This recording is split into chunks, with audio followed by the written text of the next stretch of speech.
All right, let's get right into it.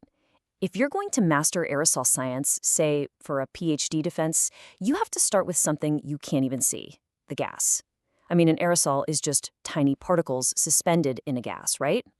But here's the thing. The behavior of those particles is completely, 100%, dictated by the invisible storm of molecules all around them. So let's get this straight from the beginning. The gas isn't just the background. It is the entire stage. And just to wrap your head around the world we're about to enter, chew on this question for a second. We have a particle, so tiny it's a fraction of the width of a human hair, and it's getting pummeled by air molecules 100 trillion times every single second. I mean, how is that even possible? It's a number our brains can barely even process. Well, a secret to answering that question, it has nothing to do with the particle itself. The answer is in the gas. So for the next few minutes, we're going to do something that sounds kind of weird. We're going to completely ignore the aerosol particle. We're going to focus only on the gas, because that's how we build this whole physical picture from the ground up. Okay, so how do you even begin to describe this invisible world? Well, scientists came up with a really powerful model called the kinetic theory of gases. And the idea behind it is actually brilliantly simple. Just picture gas molecules as a ginormous collection of tiny, perfect billiard balls, zipping around and bouncing off each other constantly. This whole model really just rests on three basic ideas. First, there are a ton of these molecules, just an unbelievable number of them. Second, they're super far apart compared to how big they are. The gas is mostly empty space. And third, they're just flying around in straight lines until they smack into something else. And when they do, they bounce off perfectly without losing any energy. That simple billiard ball model, believe it or not, it's pretty much all we need to figure out the big picture properties that we can actually measure. And this totally reframes how you should think about something like temperature. It's not just a number on a weather app. From this kinetic point of view, temperature is motion. It's a measure of the average kinetic energy. So when you heat up a gas, all you're doing is making those little billiard balls move faster. That's it. Hotter gas, faster molecules. And pressure? Same deal. It's not some mysterious, static force. It's just the combined effect of all those tiny billiard balls smacking into the walls of whatever container they're in. It's the grand total of an unimaginable number of tiny individual impacts happening over and over and over again. So now that we have this mental model, we can start to talk about scale.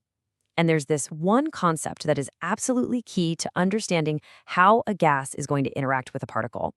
It's called the mean free path. What it means is actually pretty straightforward. The mean free path is just the average distance one of our little billiard balls travels in that straight line before it smacks into another one. You can think of it as a molecule's average solo flight distance. It tells you just how crowded that molecular world really is. And this is where it gets really, really cool. Just look at these numbers. An air molecule is tiny, right? Well, the average space between it and its neighbor is about 9 times its own diameter. But get this, the mean free path, the distance it travels before hitting anything, is 180 times its own diameter. It's flying huge distances, relatively speaking. And now look at that last line. The mean free path is in the same ballpark as the size of a small aerosol particle. This is the whole ballgame right here. This single fact dictates everything about how particles and gases interact. And that brings us right back to our crazy question from the beginning. When you have something like 25 million trillion molecules packed into a cubic centimeter, and they're all moving at hundreds of meters per second, well, the math from kinetic theory shows that a 0.1 micrometer particle is going to get hit 100 trillion times a second. The number comes directly from the physics we just walked through. So here's the bottom line. This is the big takeaway. Does a particle experience the gas as a smooth, continuous fluid, like a spoon moving through honey, or does it feel like it's in a hailstorm of tiny individual bullets? It all, and I mean all, depends on the ratio of the particle's size to that mean free path. That one ratio changes everything. Okay, so we've established this picture of a chaotic storm of molecules. How on earth do we get predictable forces, like drag, out of that mess? Well, let's look at viscosity, which you can just think of as the internal friction or the stickiness of the gas. And the source material has this absolutely fantastic analogy for this. Imagine you have 2 trains on parallel tracks, and they're moving at slightly different speeds. Now, if passengers start jumping from the faster train over to the slower one, they're going to give that slow train a little push forward, right? And passengers jumping the other way will slow the fast train down a bit. That's exactly what gas molecules are doing. They're jumping between layers of gas, moving at different speeds, carrying their momentum with them, and that creates the frictional drag that we call viscosity. So when we talk about viscosity formally, that Greek letter eta, all it is a number that tells us how good those molecules are at being passengers jumping between the trains. It's a measure of how effectively momentum gets transferred between different layers of the fluid. Now, here's something that is absolutely crucial to understand. And it's a classic exam question, so listen up. Liquids, like honey, get less viscous, less sticky when you heat them up. But gases do the exact opposite. They get more viscous. And why is that? Well, in a liquid, viscosity comes from molecules literally sticking to each other, and heat breaks those bonds. But in a gas, as we just said, viscosity comes from transferring momentum. So why does heating a gas make it stickier? Think about the train analogy. If you heat the gas, you make the molecules move faster. Faster molecules means they're jumping back and forth between the trains more often and with more energy. That means they're transferring momentum way more effectively, which increases that internal friction. It feels totally backward, but it's a direct consequence of the kinetic theory. Okay, all of this, it leads us to the grand finale. There's a single number that ties all these concepts together, the Reynolds number. You can think of it as the master index that tells you exactly how a fluid is going to flow around an object, like our aerosol particle. At its heart, the Reynolds number is a battle. That's the best way to think about it. It's a straight-up ratio of the fluid's tendency to keep going in a straight line, that's inertia, versus its internal stickiness that wants to resist any change, that's viscosity.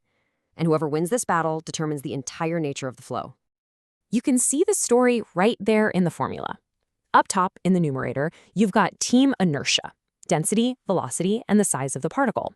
Those things give the fluid momentum. Down below in the denominator, you've got the lone champion for friction, viscosity. It's literally inertia versus friction. So what happens when the Reynolds number is low, which it usually is for our particles, like less than 1? Viscosity wins. Friction is the dominant force, and the flow is smooth, it's orderly, it's totally symmetrical. It's like slowly pulling a spoon through a jar of thick honey. The fluid sticks to itself more than it wants to keep going. We call this laminar flow. But when the Reynolds number gets high, inertia takes over.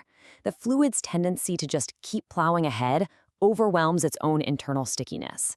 The flow can't hug the back of the object anymore, so it breaks away. And you get these chaotic swirls and eddies, a turbulent wake. Think of a speedboat zipping across the water. That's inertia winning. And that brings us right back to where we started. We began with this absolute chaos of 100 trillion molecular impacts every second. And what we've discovered is that the way a particle actually navigates that storm, well, it can all be predicted by the outcome of a single battle between inertia and viscosity. It all boils down to one crucial number. If you master that, you've mastered the fundamentals of how aerosols really behave.